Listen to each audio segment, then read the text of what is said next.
And here to talk UNT basketball are analysts Matthew Wagner and Tyler Luker. They're going to get better when Tyler Perry comes back, 84% career free throw shooter. But yeah, like you said, they need to practice. Last year we saw it with Abu. He was terrible from the free throw line at the beginning of the year, and then he kind of goes on this run where he's hitting most of his free throws.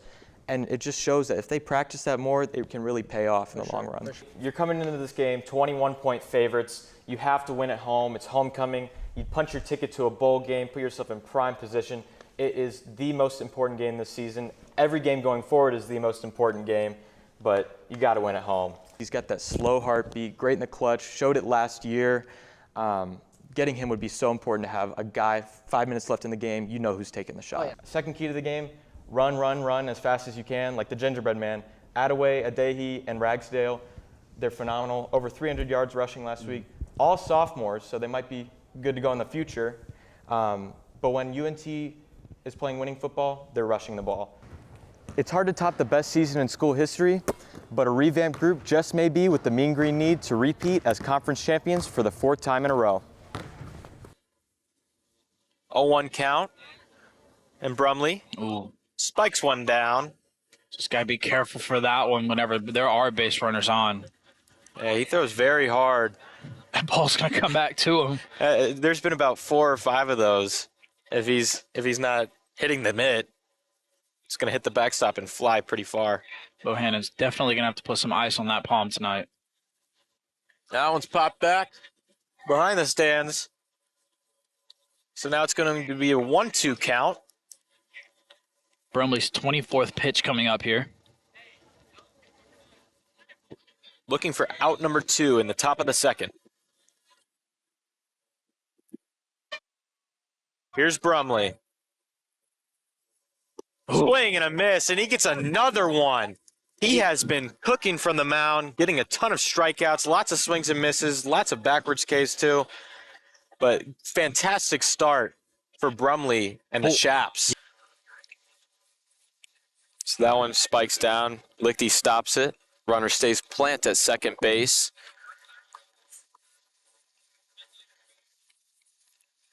Both teams suffered some losses and some and got some wins throughout this tournament.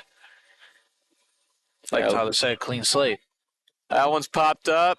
Second baseman looking for it, and he misses it. Runner's going to come in to score as that fly ball just eats him up out there. Yeah, Reed Sebastian, who pitched, started in the first game, can't make the play.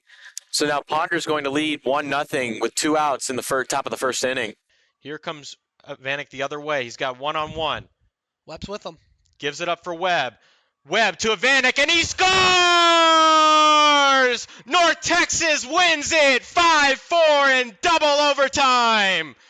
Let's take a second look at it. That Vandy bench lighting up, coming out of their own end. There's a shot for Bailey. Good save for him. And here comes Clemson the other way, passing the red line and the blue line. Just 3 guys in there, shot, rebound, can't quite get a hold of it, and bam. Look at him taking a seat and stretching all the way out like a starfish. Man, what great play by Andrew Shearson. Now Ratliff clears it out. Could have found Leone in space. Instead, now it's going to go the other way. Here comes Clark. He skates forward, finds his way through, and TCU stamps their name on the TCHC championship, righting their wrongs from last season. Well, it's all about playing at your own blue line, and they've done it fantastically in this game, really, not just the period. Cutting off passes coming across from the defensemen to each other, pucks coming back up, blocking shots right when they're fired off, and just getting right back up and making that pass immediately. And then you get your fast forwards out there like Gavin Gould, like Hank Crone up in the front, and they're going to put it away every time.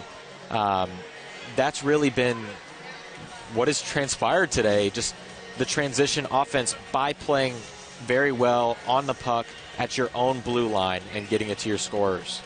And how about you talk about the scores? And, of course, we've got a couple of different names on the score sheet for Allen again tonight. But when you see, obviously a big night Friday night, like to forget about last night, 5 goals up through 40 periods, or through 40 minutes rather.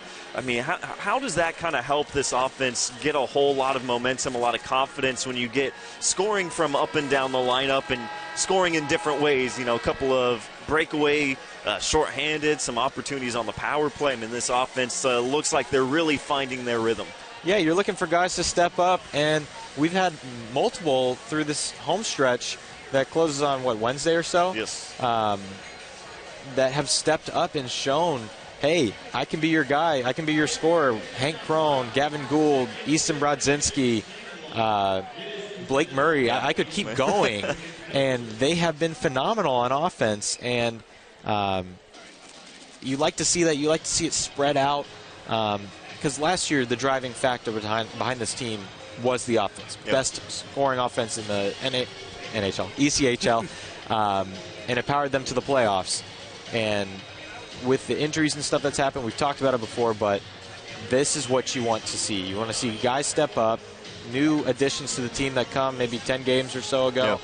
And they're stepping up. They're playing great.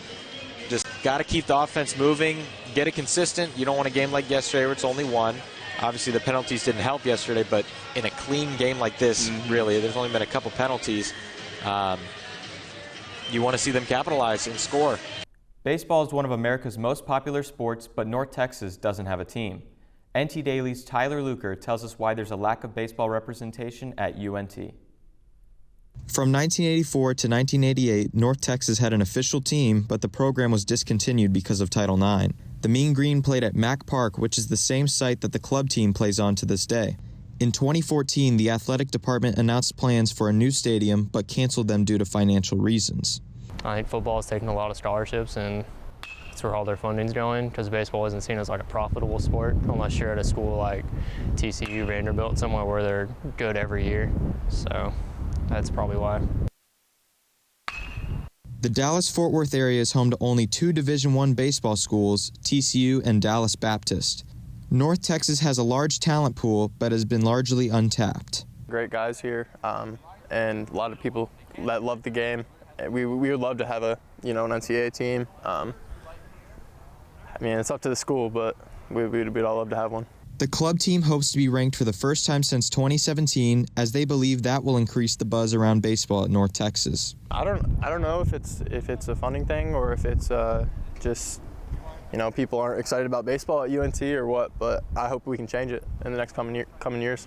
Athletic director Ren Baker said a baseball team is still in the works, but UNT would like to take care of its current sports first. Tyler Luker, NT Daily News.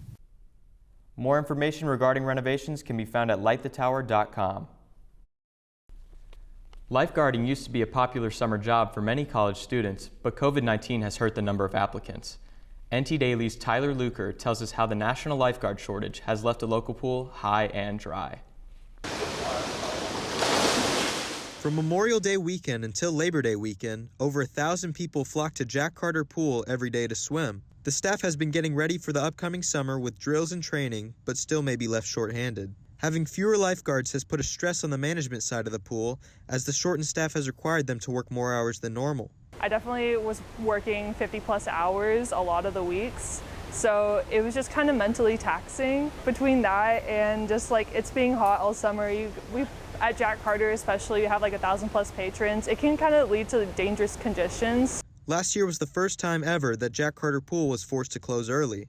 With most of the staff being in college and high school, it is hard to maintain a full staff when August rolls around. When they start going back to school, you're like, oh my goodness, how am I going to make this work? And we as operators have to make sometimes tough decisions to either close a center or close attractions down to still maintain, some sort of activity for people. Albin said last summer was a success given the circumstances, and that the city wants to prioritize the safety of its employees as well as its patrons. Ultimately, I know that I have to make the decision based off of health and safety. So if I don't have the staff, I just can't operate, because I don't want to put anybody in jeopardy for their health and, their safety.